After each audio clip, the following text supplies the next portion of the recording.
guys, Chef Chuck and Dave here with another Peck and Nosh video. Do you know what those partridges were up to in that pear tree there?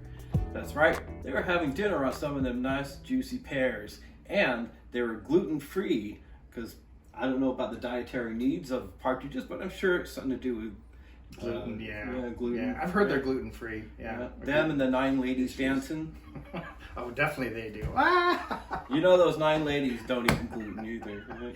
We apologize, but that was kind of funny. All right. All right, anyway, let's get on to the recipe. Come on, guys. So what are we making?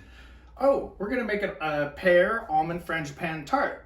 That sounds wonderful. Yeah, it's quite nice. So we're going to make a gluten-free almond tart dough, fresh pears, and then an almond frangipane paste for the inside. Then we're going to bake it, and then we're going to eat it. You know, those 11 lords of leaping might even join the 9 ladies dancing. Bring everybody to the party. Sounds like a nice big dinner. Let's do it. All right. Here's the list of ingredients, and I picked up 4 3.5 inch by 3/4 inch ring molds at Sur La Table.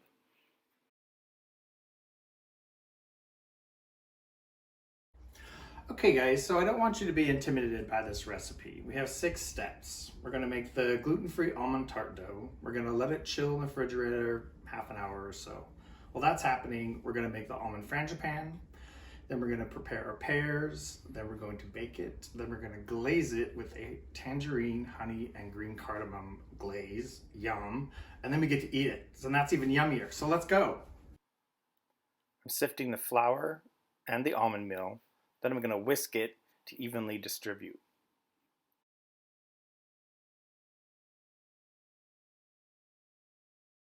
All right guys, so I've got the room temperature butter.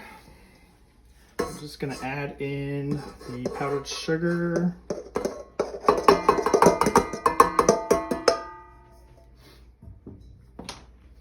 I'm going to add a little bit of tangerine zest, just so it bridges the tangerine glaze later into the whole mix, right? Got a little pinch of salt, a little pinch of vanilla extract, right? Think about making layers of flavor. Next step, we're going to add the eggs. You always want to work with room temperature eggs too. Makes for a smoother mixing process. So I'm going to go ahead and scrape the bowl down real quick.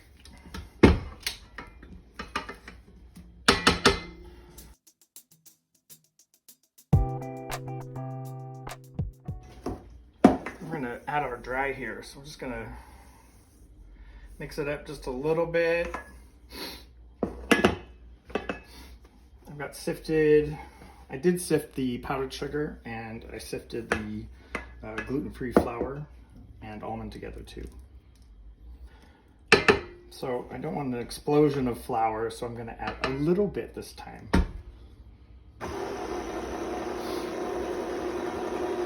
And you can keep the mixer running on low speed and just gradually add your flour.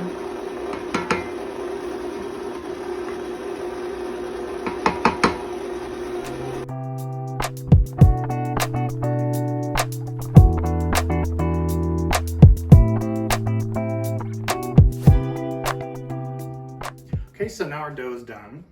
I've taken it out of the bowl, it's on the parchment. Now we're going to put it in the refrigerator. Because this dough has such a high moisture content, we need to let it chill a little bit in the refrigerator so it is easier to work with, okay? So just simply wrap it up by the parchment like I did. Or you can use plastic wrap.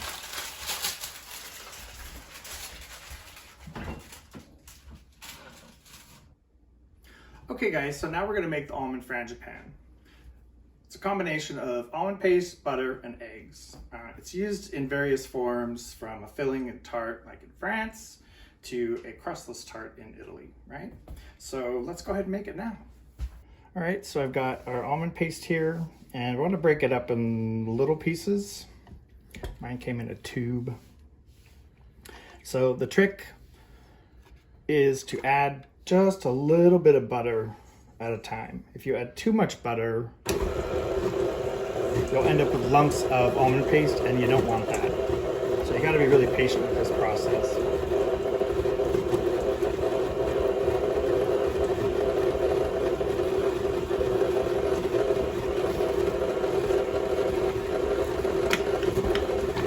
I'm adding about a tablespoon at a time, give or take.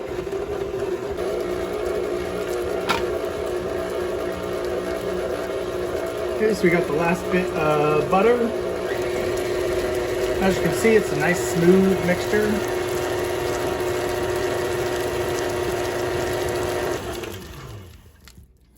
All right, take our spatula. Don't see any lumps of almond paste or anything. Looks pretty good. All right, just kind of move everything down to the bottom, because the next step is to add our egg.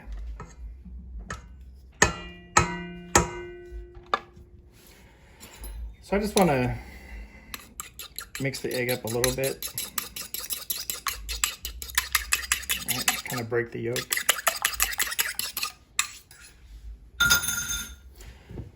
Mix it back down. Add this gradually too. You don't want to add it too fast. Probably in thirds, right?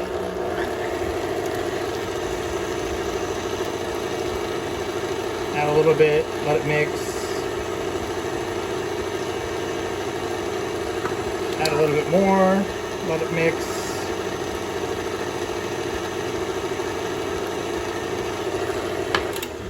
I'm gonna scrape the bowl again real quick, just to make sure we're all put together. You might see frangipane recipes that don't use almond paste, they use almond flour instead. Those are just as good. These are different. This one's different because it has almond paste, which really has that bitter almond, that green almond flavor, which I love. Finish with the egg. Throw in a pinch of salt. Pinch of vanilla extract.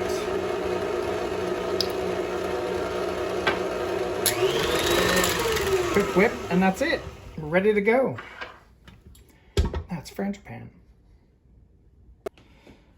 So I've just got a little bit of butter on my fingers, I'm spreading around, just to put a very thin film of fat on the ring. Okay, so now we're gonna roll the dough out. So we're gonna put some flour onto our counter. Take a little bit of our dough. I'm cutting the outside pieces because it's coldest. The center is still a little soft, so I'm gonna put that back in the refrigerator later. So at this point, just quickly kind of smooth it out with your hands a little bit.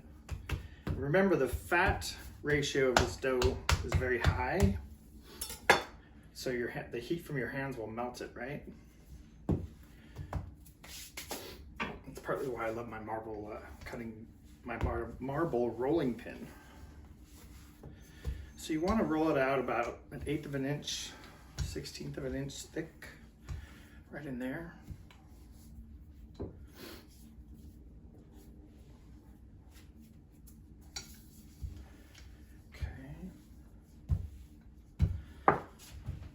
Great. Then I've got my 3.5 inch ring cutter that fits perfectly with the tart ring. I'm going to cut the base. So cut 4 of these out. Right. Get rid of the excess here. And this dough, if you want to make more tarts at a later time, you can always do it later. So all you do at this point is simply pick these up and lay them into the rings.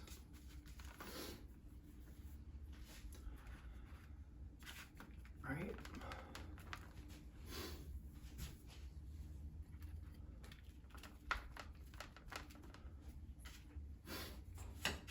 And then I've got a 1/2 inch tall ring mold. So I'm going to cut 1/2 inch strips that will go, or the circumference of the tart shell. So I'm just going to eyeball it.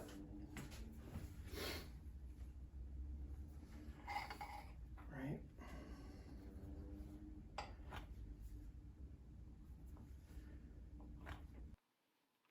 Here I'm pressing the strips of dough around the inner parameter of the rings, after which I'll trim off the excess so they're nice and even.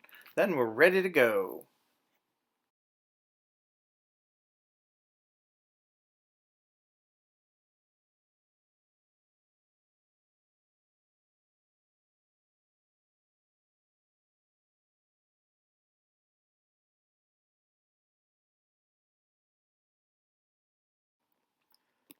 Now I'm gently pressing our parchment squares into the frozen shells. I'll fill them up with beans to ensure no shrinking during our pre-bake.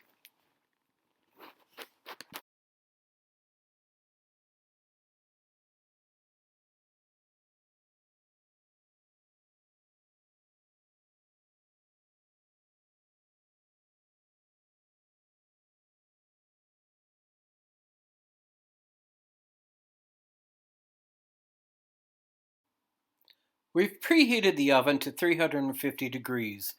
These will cook for 28 minutes.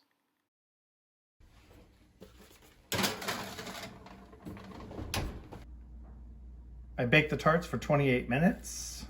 I've let them cool for about 20 minutes here on the counter to room temp. I removed some of the papers, as you can see. So what we're looking for is this dry, it looks like dry dough, right? It's not baked completely, about 3/4 of the way. I can show you the color that we're really looking for on the bottom is like that, right? That's about it. So now we're gonna go ahead and fill them with the frangipane and the pear. So let's go. Woohoo! I have some of my pears cut, like 1/2 inch by 1/2 inch cubes, and then some slices here, right? So I'm gonna take probably 4 tablespoons per tart, give or take, right?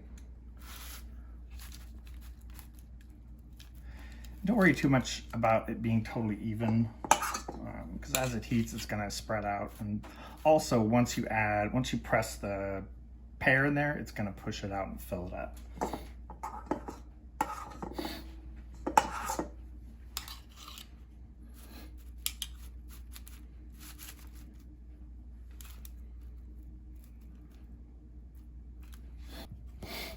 So like I said with these earlier, since we're only doing 4, I'm gonna eat a piece of this just to make sure it's, you know, quality control, right?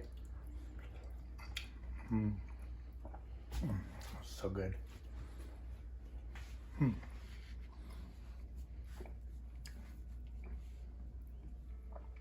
So if I cut these lengthwise, they're gonna be too long for the tart, right? It's only 3.5 inch shells we have here. So I'm gonna cut it a little bit on a bias, okay? And you want to cut about 1/8 of an inch, 1/4 inch pieces, you know, thick slices, okay?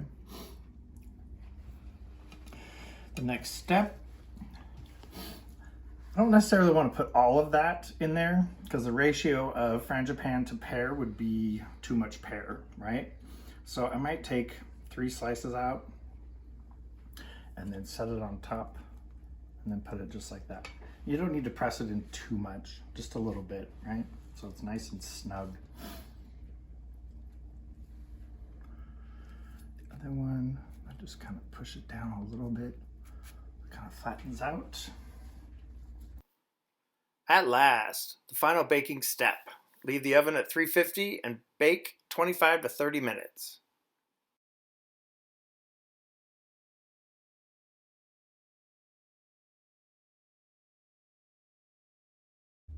I'm gonna let these cool off for about 30 minutes, so it'll be a lot easier to take out of the rings. And during that time, we're gonna go make the tangerine, cardamom, and honey glaze.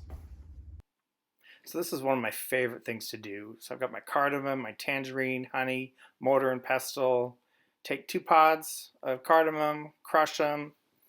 You're going to add some honey. You're going to bring that to a little boil. Then we're going to add the zest and the cardamom and some juice from that tangerine. Then you're going to cook it, reduce it probably by 50%.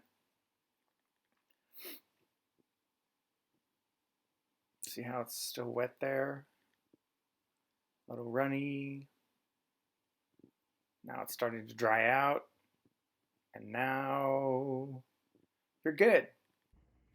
So I'm going to unmold the tarts now.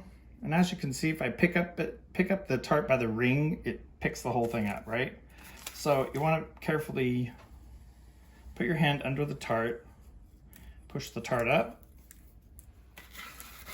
right? Just like that.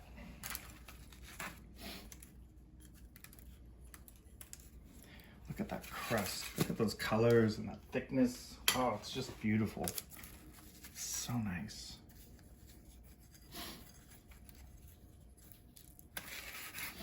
So nice. Okay. So now, you see how that's gotten a little thicker, right? And remember, as it cools, it's going to thicken too, so. See how it shines up? Shines up the fruit. Adds another layer of flavor, right? It's beautiful. Oh my God, this smells so good. I hope you all enjoy this recipe as much as we are right now. It's very tasty. Yeah, very, very tasty. My compliments to the chef. Well, cheers, cheers. I think it's a great finish for anybody's holiday meal. Yeah, so make sure you guys click like, subscribe, turn on your notifications for future recipes and past recipes. Thank you for watching, guys. Peck and Nosh. Happy holidays.